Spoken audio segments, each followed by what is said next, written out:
Okay. Can you guys hear me okay? Can you see the presentation on your end? I agree, Marie. You guys got this. Okay. So please, if there's any questions or any issues, just let me know. Like I said, you should be able to unmute yourself at any time. You're not going to bother me. You're not going to interrupt me. Tonight's presentation is fairly short.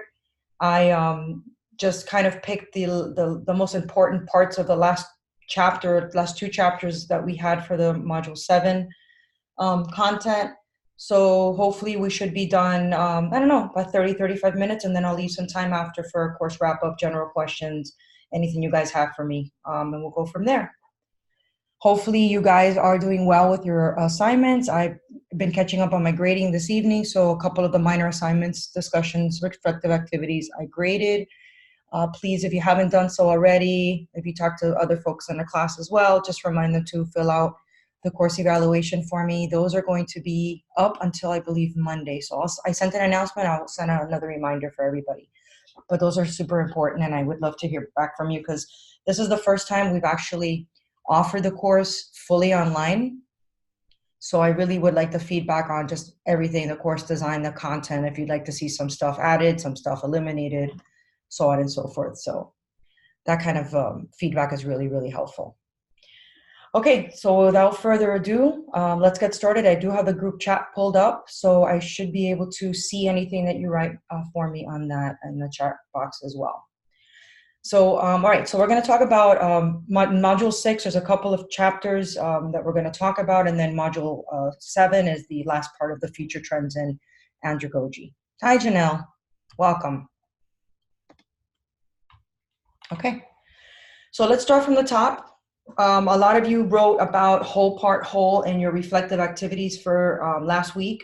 So I know that you guys understand the basic components of the model. I think most of you are even actually, a couple of you said you were implementing it as you know, you were doing the assignment. You mentioned implementing it at your place of work or in your own classrooms or training workshops. So that's very cool. So I tried to grab when you first read whole, part, whole, I think our textbook does a really nice job of confusing us sometimes.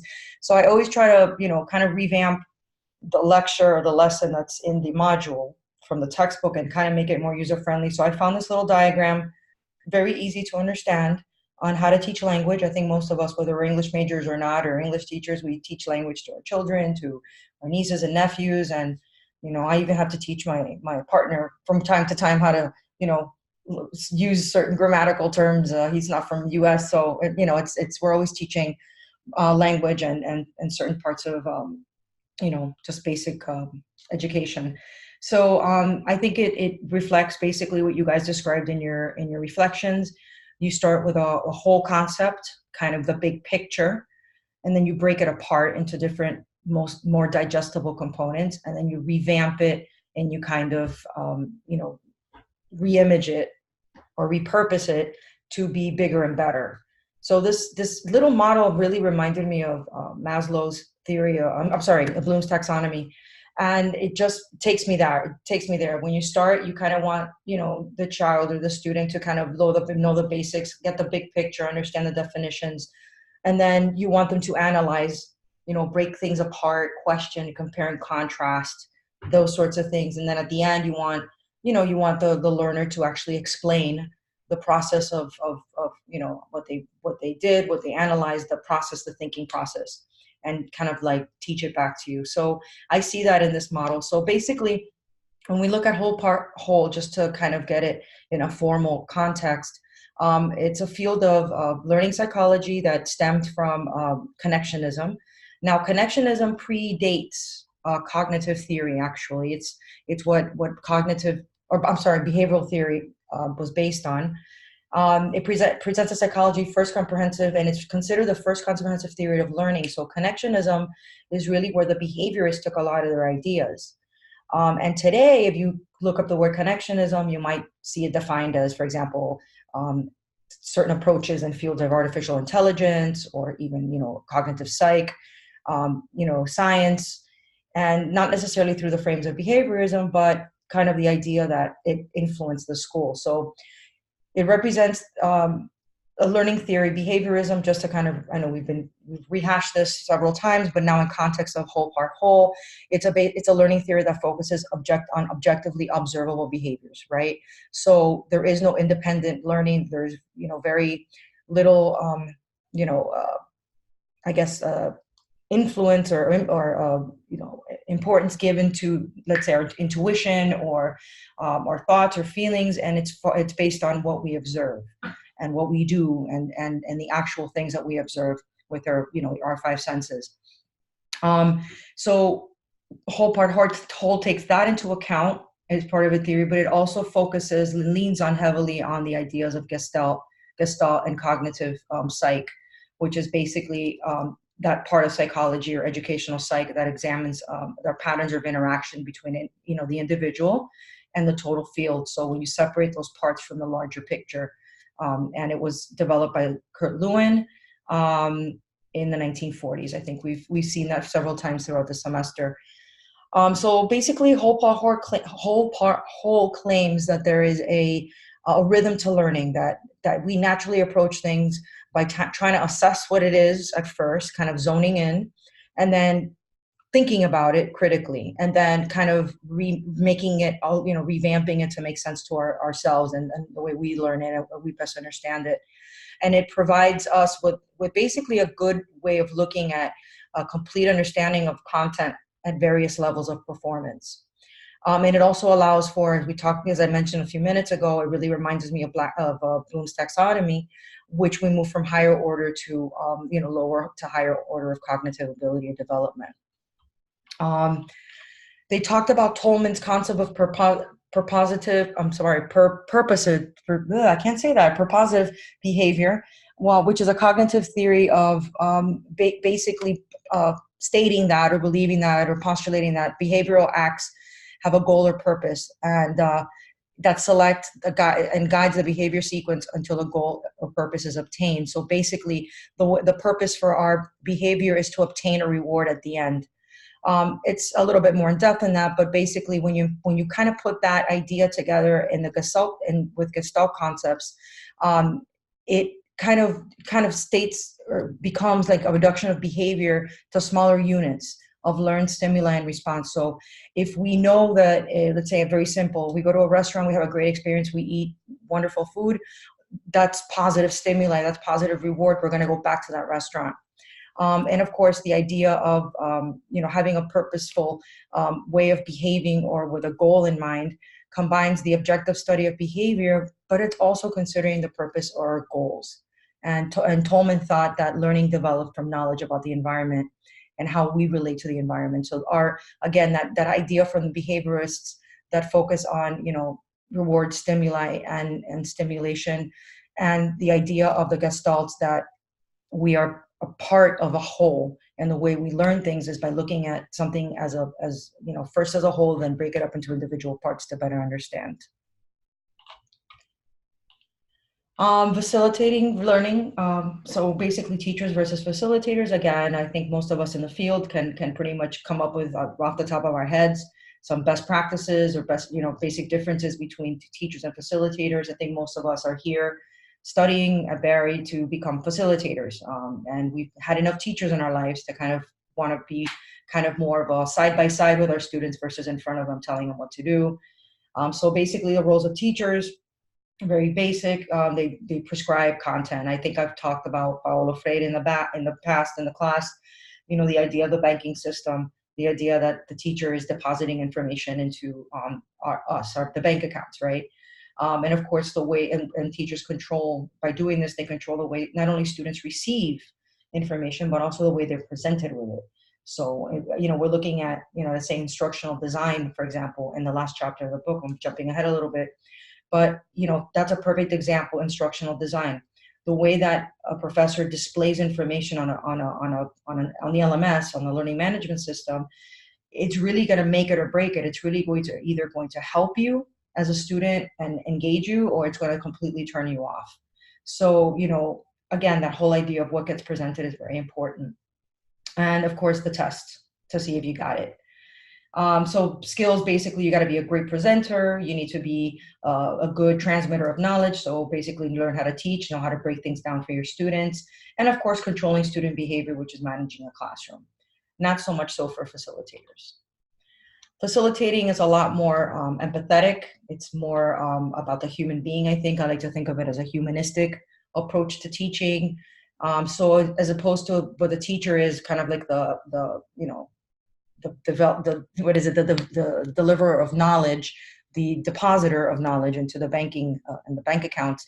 A facilitator process manager processes designer content resource. So we manage the content, not design it, not prescribe it. We also design the process that we're going to deliver the content. And we base our design process on the subject matter expertise. So, you know, what we see here in this image depicts a workplace, not necessarily an academic institution.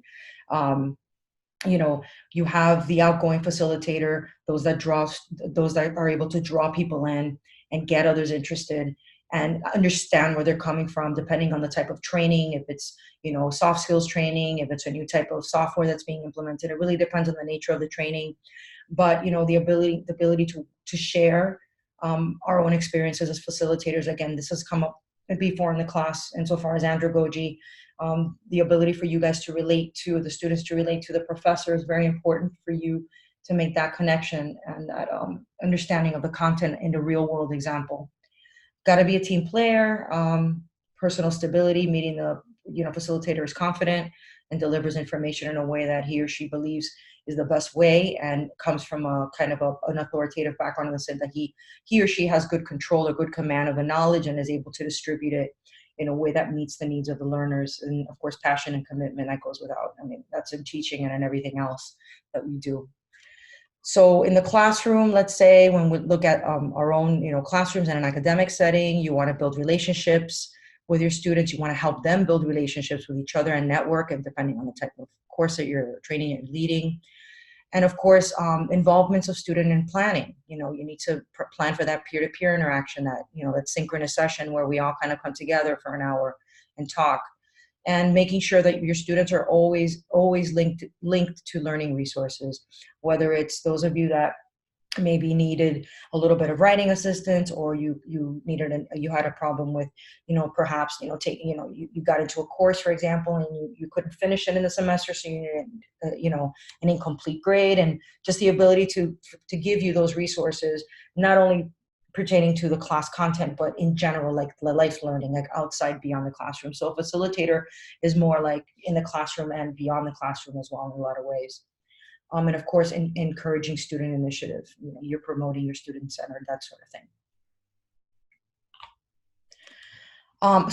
Quite a few of you wrote about creative leadership. I thought this was very cool. I haven't, I kind of took some time out and looked up some more of the current ideas that are, you know, evolving with creative leadership. It's not really that old of a concept. Maybe it said it was first, I read it was first referenced in 1957, but I think within the last 20 years or so, it's really become a thing, especially with the advent of technology.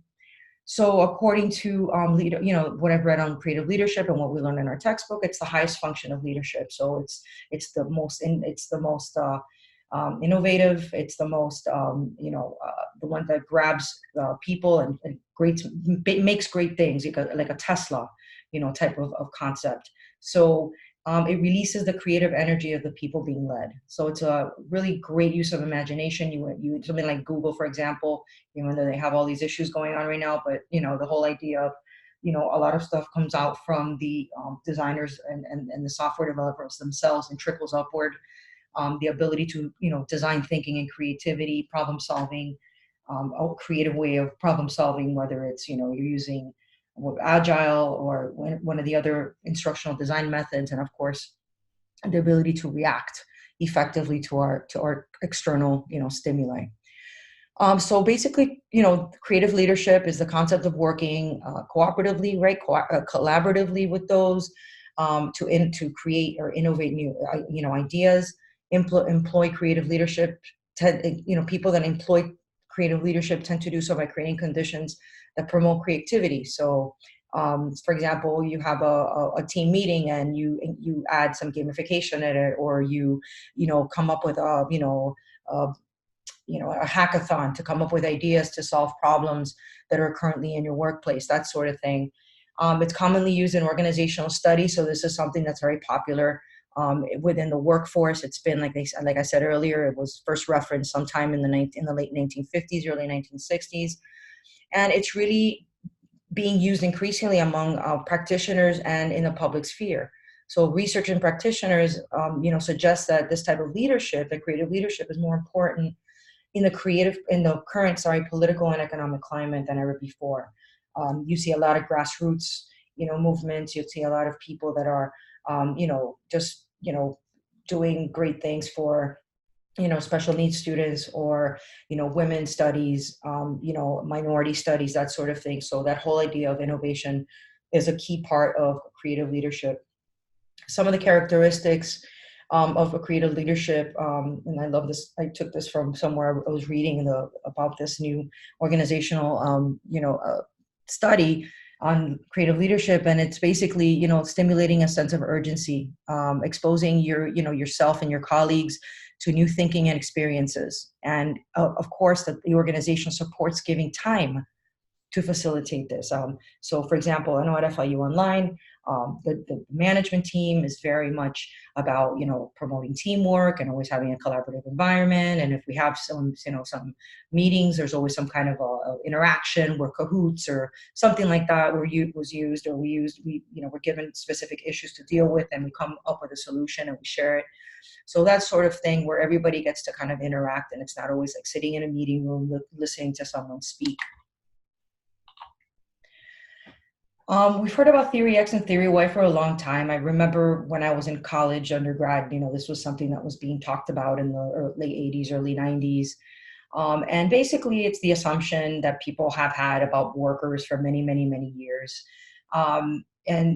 There's a lot of, obviously, on either side. So I'm just presenting what basically each theory is. And I have a lot of information on this, but essentially it's basically the assumptions that, typical workers are not really going to want more stuff to do. They need stuff, kind of told to them. They're, believe that, employees are less intelligent or lazier. That's sort of like just like all these stereotypes. Managers maybe believe that employees operate in this manner are more likely to use rewards or punishments as motivation. So companies that purely give, incentives or demotions or promotions as ways of meeting, employee satisfaction. So basically, the way that Theory X managers act is that everything that they do should be traceable to the individual responsible. So basically, accountability.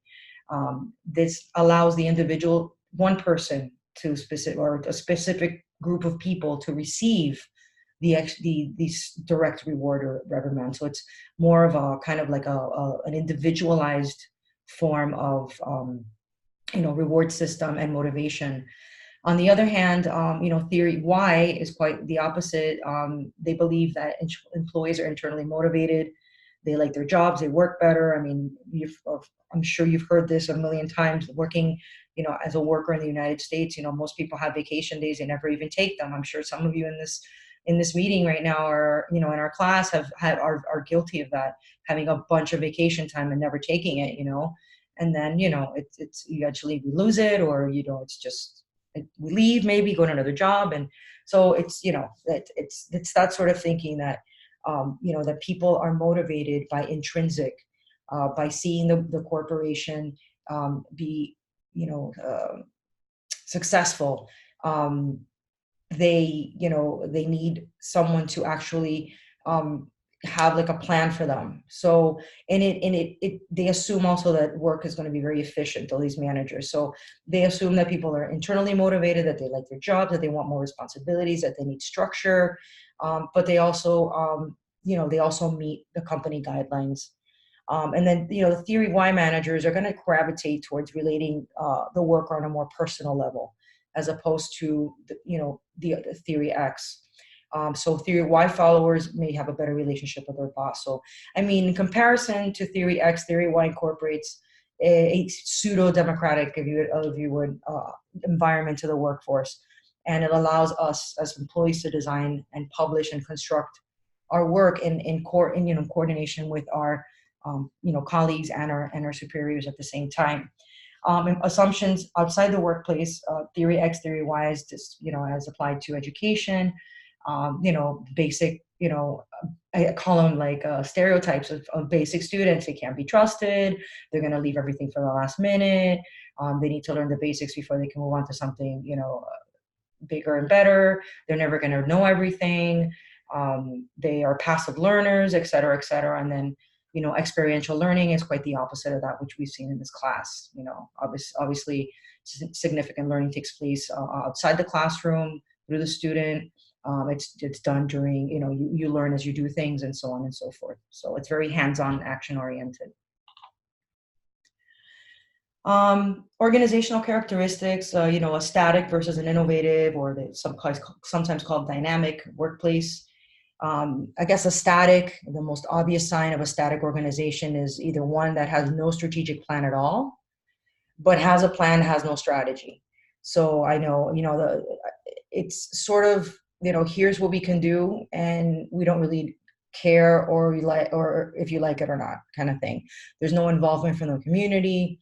There's, none of that. So for example, when I was at Barry full time many moons ago, I remember they were changing the SACS was coming. It was going to be a major event, academic event, and the strategic plan was laid out by the executive committee.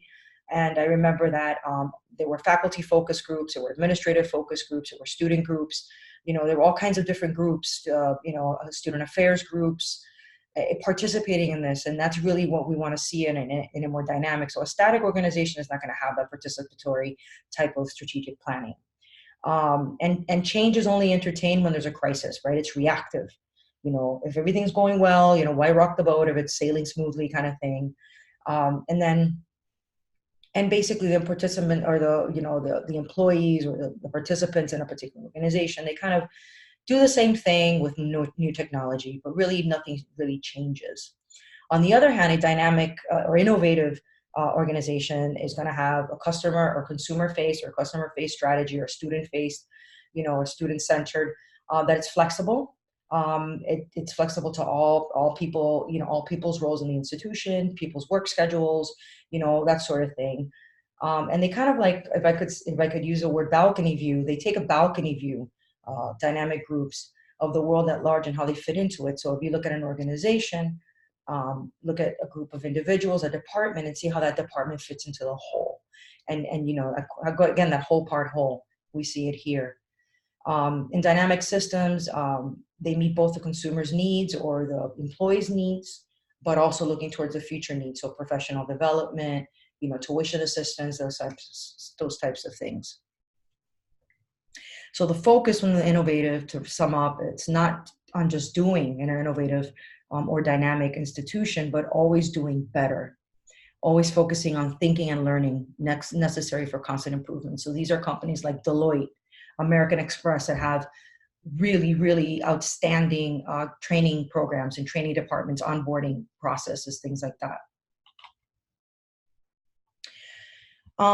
Learning contracts. So we're jumping from organizational, characteristics to very specifically speaking of learning contracts. And I apologize for the jump, but this was really the last thing I wanted to talk about in this chapter. And I wanted to actually give you an example. I know it's hard to read, but this was a pretty good example of a basic learning contract.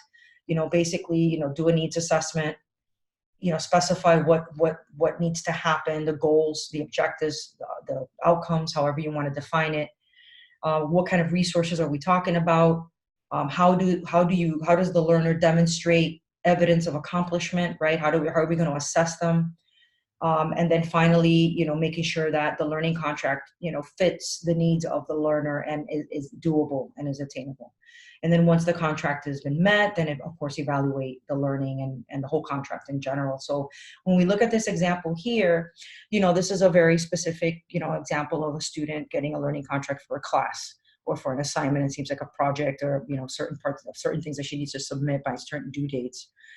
So you have the objectives. So basically, what are you going to learn from this course? And those are our course objectives, and they're written very nicely. They're measurable, they're specific, they're concise, they're clear, and they meet the needs of the student. Determine, identify all those good verbs that I showed in one of our previous sessions on that Bloom's learning wheel. That was very cool. So these verbs all pass the test. What kind of resources and strategies? So how are you going to complete this? Evidence of learning, basically, how are you going to demonstrate that you got it, using group projects, presentations, various concept maps, so various tools, and of course the way the professor will assess the student's knowledge, and then how they will be evaluated, and of course the due date. So again, a very simple. It's almost like if you are into instructional design, or you deal with instructional designing at any point, or you work with the instructional designers, it's basically coming up with a course alignment. Well, this is not necessarily a course alignment, it's a learning alignment. So you're aligning the needs of the learner to an end product that also meets the goals of not only the student, but also the course or the program or the training, webinar, whatever it is. Future perspectives. So computer-based instruction, there was a lot of information on computer-based instructions, and it took me a really long time to find a good diagram. And for some reason, language learning really has the coolest diagrams. It's not because I'm a language teacher, I love them, but they really do have interesting diagrams. So again, there's a lot of info on this in the book, and I'm going to go over some of the major points, but for visual folks here, look at the legend on the bottom. It's color coded: green, student centered, and then yellow, shared between the teacher and the student. And I just kind of want you to do a visual survey. We have more green, way more green on here than we have yellow. We have the different components of let's say if I'm taking this particular class, right? We all, Canvas has a journal. We can do journal writing. We can do a discussion board. I can put you guys in posts, in our groups. We can do open forums. I can have you guys do peer-to-peer feedback. So all of the different components of the course, and then basically the tools that you guys are going to use to submit the assignments, to present, to interact with each other, and then to produce whatever it is. In this particular course, they're teaching students how to create a resume. So there are all the different they're using an e-portfolio software, Mahara, that's what that is, several mobile applications, and then all the different versions or ways that they can either display or deliver their content. So number one, computer-based instruction, as you all have so eloquently mentioned in your discussions as well as in your reflections, is self-directed, which is basically the approach where learners' motivations are personalized according to personal and collaborative processes, which affirm, support both meaningful and worthwhile learning outcomes. And three dimensions of self-directedness. Again, we've looked at this in other chapters in the book: motivation to learn, metacognition, right? The ability to think about thinking. And then, of course, the locus of control or benefits. So the way that the type of reward that we seek, is it intrinsic or is it extrinsic, etc. Computer self-efficacy, the ability to be able to figure out and complete assignments using technology, in this case, a specific computer or the software being utilized. So at the learning goal level, the activities performed the activities or performance required in an effective cognitive and or psychomotor learning domains that result in the desired learning outcomes. So this is seen in Ganji, Briggs, and Wagner. And learners are definitely exposed to a considerable amount of language through stimulating content. So a lot of emphasis is put on their ability to be able to communicate, or language communication. And it's acquired, quite naturally or automatically. So what computer-based instruction does is it basically supports contextualized learning. So it gives learners bits of information in little components. The learners are taught useful language that is embedded within relevant discourses. So you learn content or material within a certain context, and then you're tested, or you learn the information through computer, self-paced computer software, or even the LMS. If you use, for example, on Canvas, I can set parameters and prerequisites to each module to make sure that if I want you to work in sequence, I can do that. So it's the ability to like organize things so that students move through a course or a training program or a seminar, some kind of a workshop, smoothly from point A to point B in a logical format. So instructional design strategy is super important with CBI, especially for the learner, but as well as for the instructor. It's good to have a clean course to know where your stuff is if students ask for it. So basically, you want to have a good organizational strategy, how to organize the content in your course or training, seminar, to be clear and move, like I said, from point A to point B to point C without jumping around, and giving students the exact information at the exact time that they need it, and not jump back and forth. So, or that organizational strategy. How are we going to deliver the information? Are we going to do videos? Are we going to do interactive games? Are we going to, do a live session like we're doing tonight? Are we going to do video posts, like some of the ones that you've done for this course? Okay. And then the management strategy, how, who's going to organize and who's going to orchestrate the organization and delivery, which is usually the instructor, the professor, with the help of the instructional designer. So the importance of this of instructional design is basically individual difference of the learner. It's always good practice to have all the additional tools when you, for example, when you create an assignment. You want to make sure that the student, if you look at some of the assignments in our course, the course that you're taking now is not officially QM certified, Quality Matters, but it could be.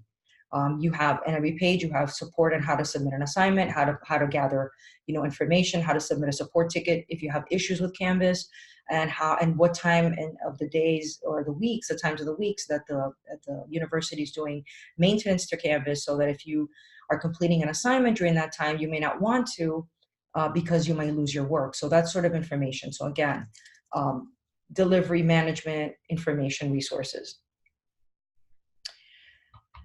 And again, factors in computer-based which encourage information retention and higher test performance. So factors in computer-based instruction. Again, these are the top 5 things that really improve retention rates and really help students be successful in an online environment or in a self-paced, self-directed learning environment using software. Instructional support, again, I just mentioned a good example of that, like your exams or tests or assignments. When you're looking at the assignment itself, you have information on how to get help, where to send a support ticket when they're doing maintenance, et cetera, et cetera. Lots of feedback from your instructor, or feedback in general about the course design. If there's something that's not making sense, or there's inaccuracies, or there's mistakes, you fix it and you update it. Screen design, clean, lots of white space, not too many words, meaningful images, 12-point font, Arial, big sans, serif types, things like that. And then a lot of external support. So make sure that, you have access to external support.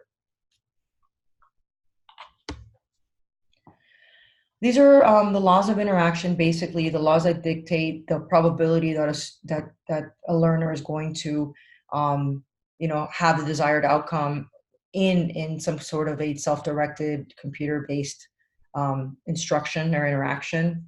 So to go through these fairly quickly, self-directedness, law number 1.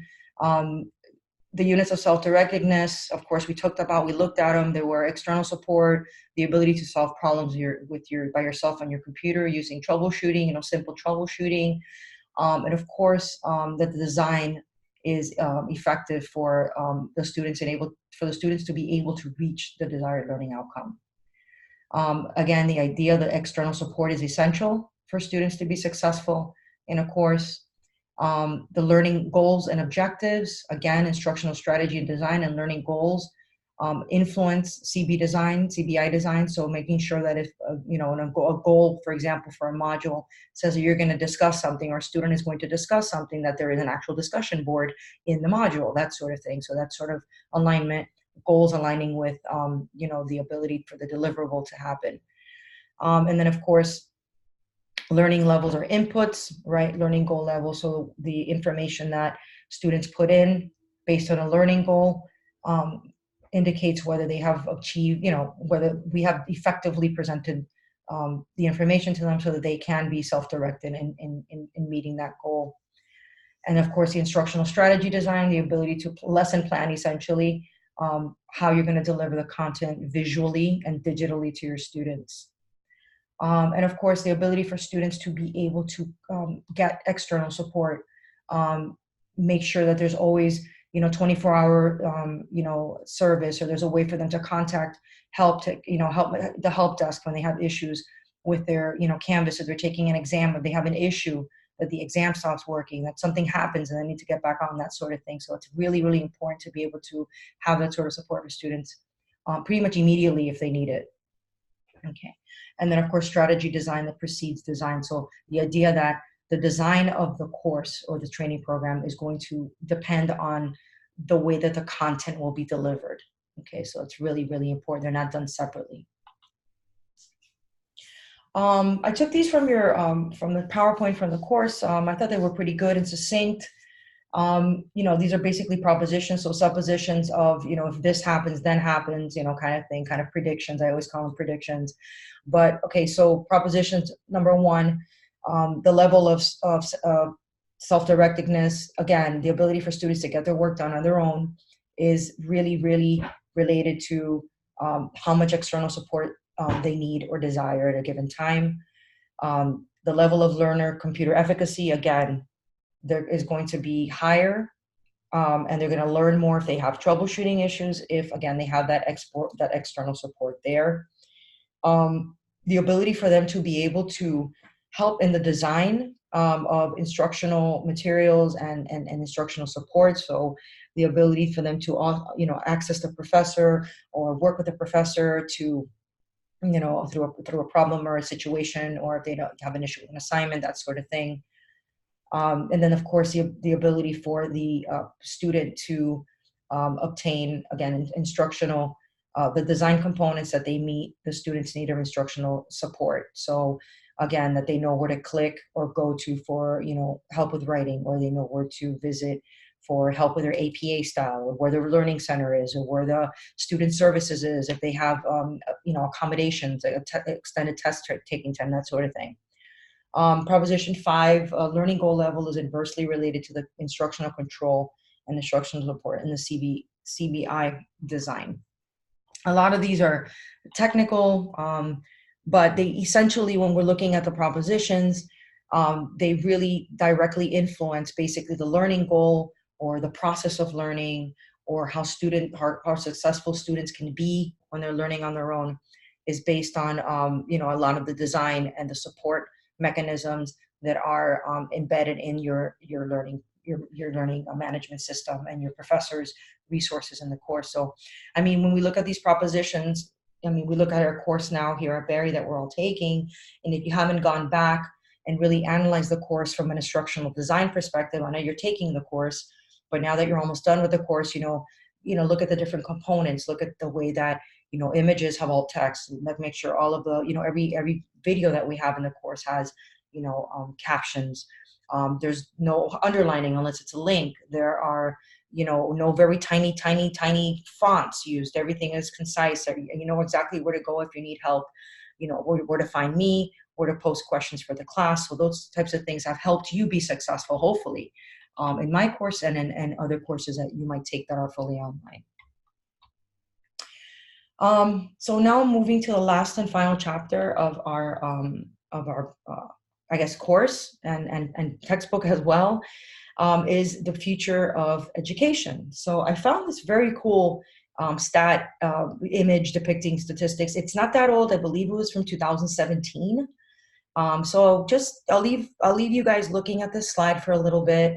If you have any comments, like I said, you can unmute yourself. But what I found fascinating was, it's funny because it's right at the other end of the spectrum. I would think that mobile learning would have been more popular.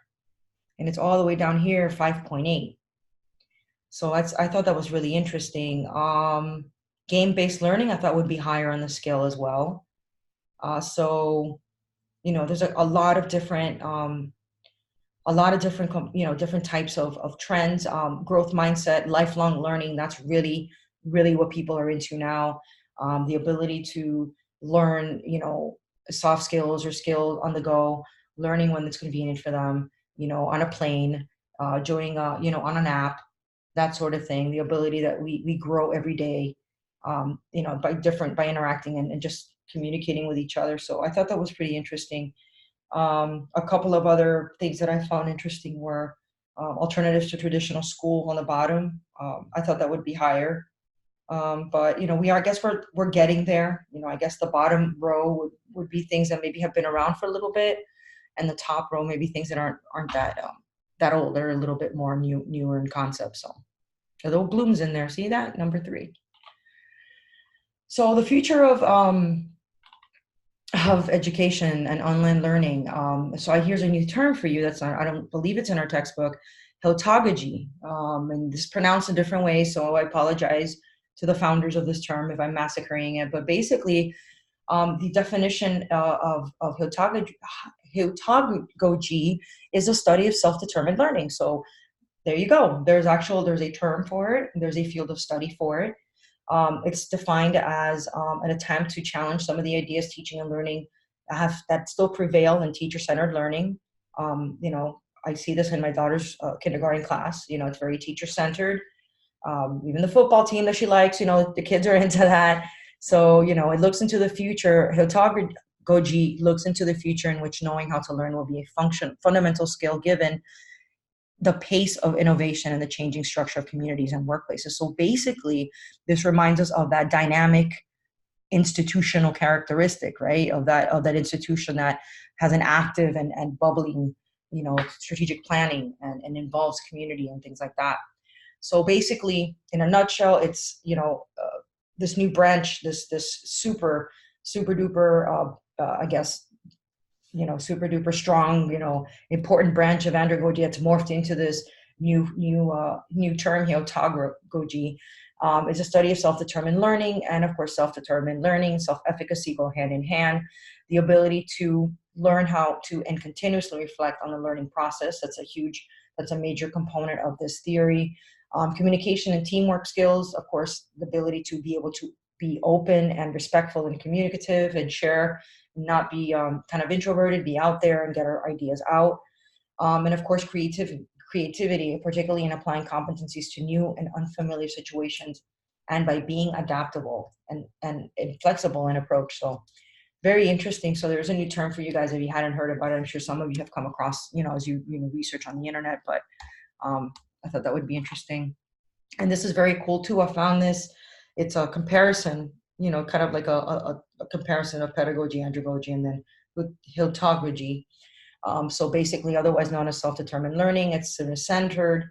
It's an instructional strategy that emphasizes the development of autonomy, capacity, and capability. So it's basically to teach lifelong learning and produce learners who are well prepared for the complexities of today's workplace. So you see that, we go from andragogy, where adults are independent and strive for autonomy, to learners are interdependent, and then they identify the potential to learn. That's the dependence factor. So now we're not independent, we're working in small groups, and but still in charge of our own learning. Resources for learning, adults use their own other life experiences. And this particular self-directed learning, the teacher provides some resources, but really the learners, take it and find additional resources on their own. Reasons for learning for adult learners, andragogy, adults learn what they experience and need to know. Learning is not necessarily versus, self-directed. Learning is not necessarily planned or linear. It's not necessarily based on need, identification of potential to learn in novel situations. Focus is a task as opposed to self-directed learning. Learners can go beyond problem solving by enabling proactivity. Motivation stems from internal sources in andragogy, increased self-esteem, etc. In self-directed learning, self-efficacy, knowing how to learn creatively, ability to use quantitative, qualities in novel, as well as familiar situations and working with others. So again, the role of a teacher, it's, It's still kind of like a facilitator, but we're more involved, I guess, as a teacher. We're more involved in making things, increasing the capability of our learners to, not only learn the material, but be creative and know what to do with it. And so I thought that was pretty interesting. This is a nice little graph for you guys. And of course, tips to effective self-directed teaching and learning. Don't just teach content, explain the learning process. Okay, so let's say a curriculum map, a mind map, those types of things are really useful. A dynamic syllabus, where students can click and explore, and that sort of thing. Always conduct a needs assessment. I always do a quick poll, before a class. I didn't do it for this particular course, but, on my undergraduate courses, I tend to do it more than my graduate, but just ask students, basic information about themselves, prior courses, what they've learned, if there's just a second part of a, prerequisite, what they learned in the prerequisite, that sort of thing. So you kind of have an idea where to start a benchmark. Offer courses asynchronously, right? Like we have mostly asynchronous, and once a week we have the synchronous. Again, bite-sized learning is the way to go. Storytelling. It's a great way to engage students. Tell students about yourself, about your own experiences, and they will definitely be able to better relate to that than just by reading about it or hearing you lecture about it. And of course, collaboration and discussion. So pretty interesting. And that really wraps it up insofar as course and book and things like that. So I just want to pause here and let you guys kind of let me know if you have any questions. I have the chat room pulled up. Otherwise, I'm available to meet with you guys individually after, or we can just say goodnight. It's up to you. So, what do you guys? Everything okay? Your projects, nothing. Everything's going smoothly for the most part. Sure. Give me a second. Let me pull up. I'm going to stop sharing for a second, and I'm going to go ahead and.